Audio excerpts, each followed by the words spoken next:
caught in the crossfire.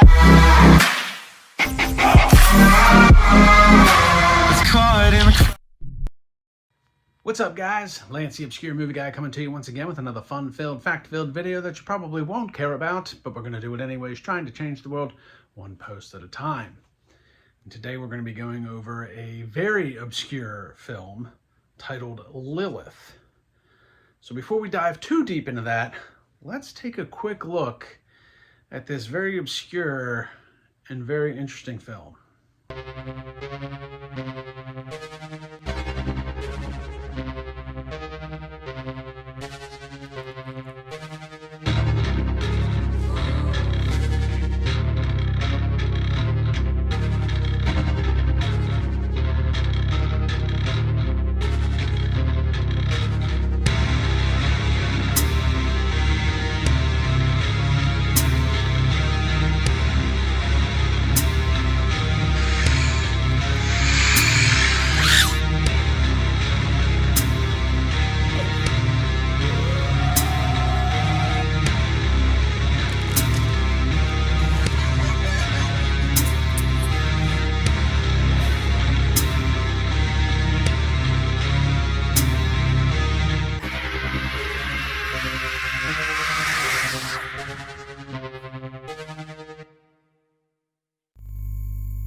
So Lilith is a 2025 independent horror film, if you will, written and directed by Jay Crimson from the hardcore punk band Chemical Valley Mutants based out of Michigan.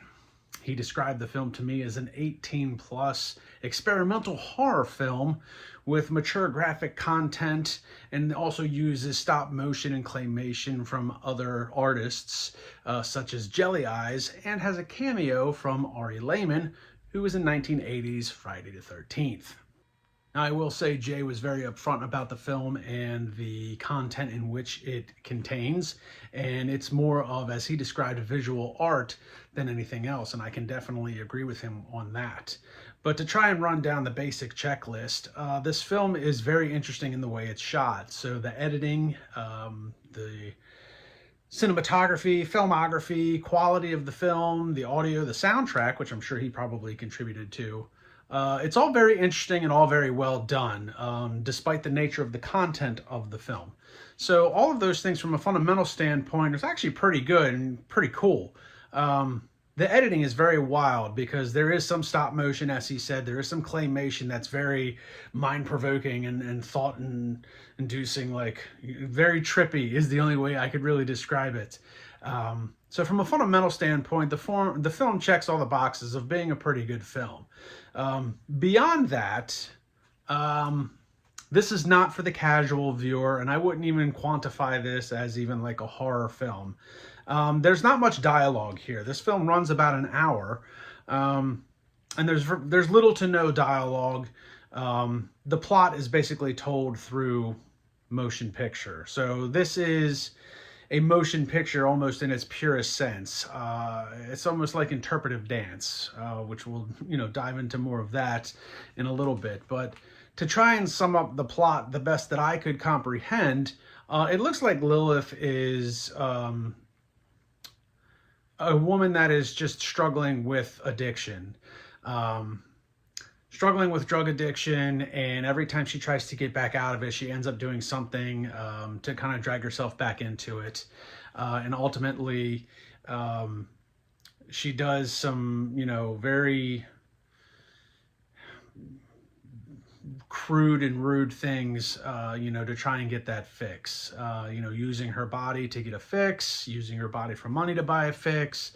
And ultimately, that costs her a lot of stuff, her dignity, potential child, and just her way of life. So I don't think from that standpoint, and again, this is my interpretation of this. He didn't really give me a plot summary, and I'm sure if I'm wrong about any of this, Jay will correct me, but from what I could tell, that's what the film is about. That's really played through the whole thing. This drug addiction and just how it messes with her depression, her psyche, takes a mental toll on her, So mentally, spiritually, and emotionally, she is just fried, and unfortunately pays the ultimate price at the end of the film. So again, that's my interpretation of what I saw. And like I said, it is graphic in some cases. So not for the casual viewer, and not for the casual viewer in a number of ways. One, it's not for the casual viewer if you're not into graphic content like that. This was a bit of a hard watch for me in some cases, and it's something that I probably won't watch again. But I'm not here to chastise it either, because it is visual art and I can respect it for that. It's not my cup of tea, but that doesn't mean I'm going to keep people from seeing it. Does that make sense? And again, he did a really good job editing this together and telling that storyline through that visual art. But again, I think it would be easy for a casual viewer to be cynical of this. The lack of dialogue, the lack of plot explanation, the graphic nature of the content.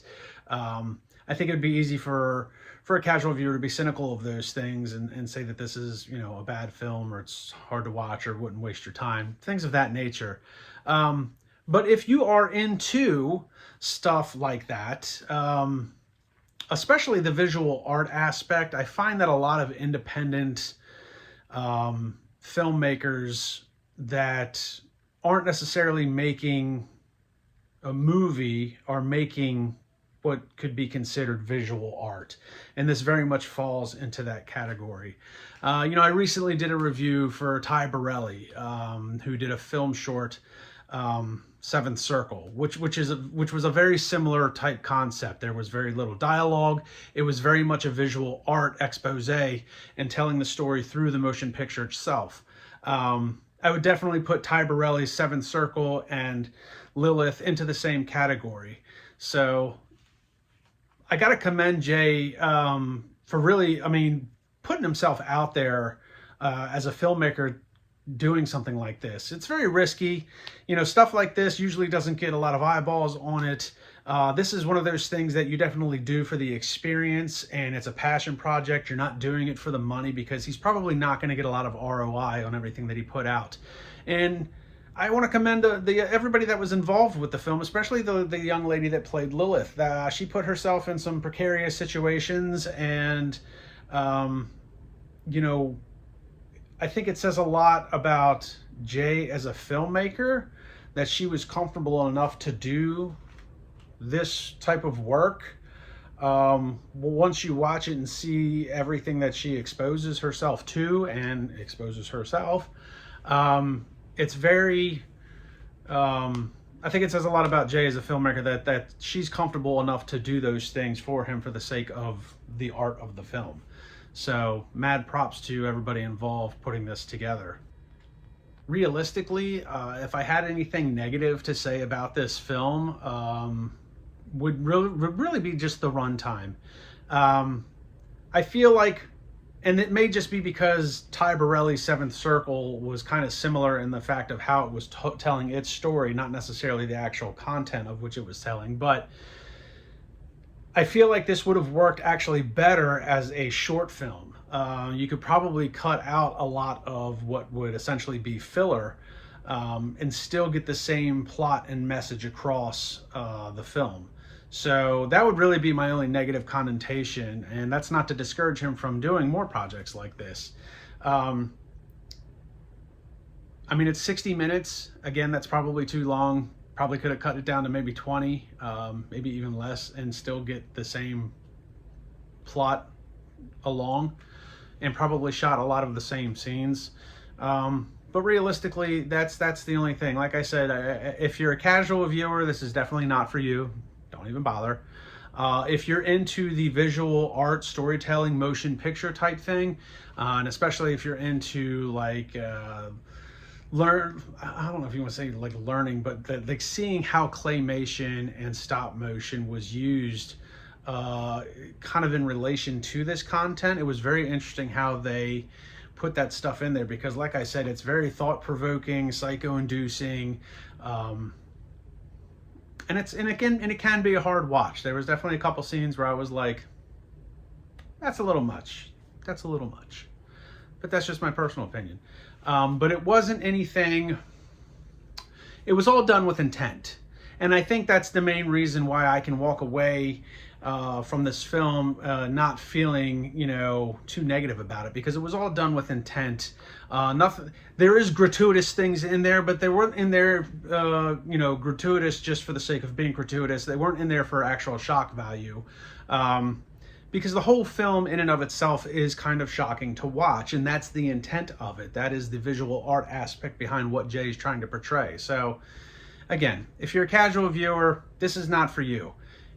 Film student or independent filmmaker that's looking to push the boundaries and kind of see what other people are out there doing in regards to stuff like this, this is something for you to watch. This is something you can probably take something away from. So, I appreciate Jay reaching out to me and sending this to me. I'm sure I'll probably be chatting with him some more about some other projects that he's got coming down the pipeline, and I'm more than happy to take a look at him at least once. This wasn't my cup of tea, but I'm not here to chastise it, and I want to commend everybody that was involved, the filmmakers, the editors, the actress that played Lilith. You guys put a lot out there of yourselves and really kind of exposed yourselves, all of you, and I commend you for that. So go find Lilith if you can. Check out Jay Crimson and his band, the Chemical Valley Mutants, based out of Michigan. And like, subscribe, and comment to my YouTube channel. Check me out on Facebook and Instagram. I'll see everybody in the next one.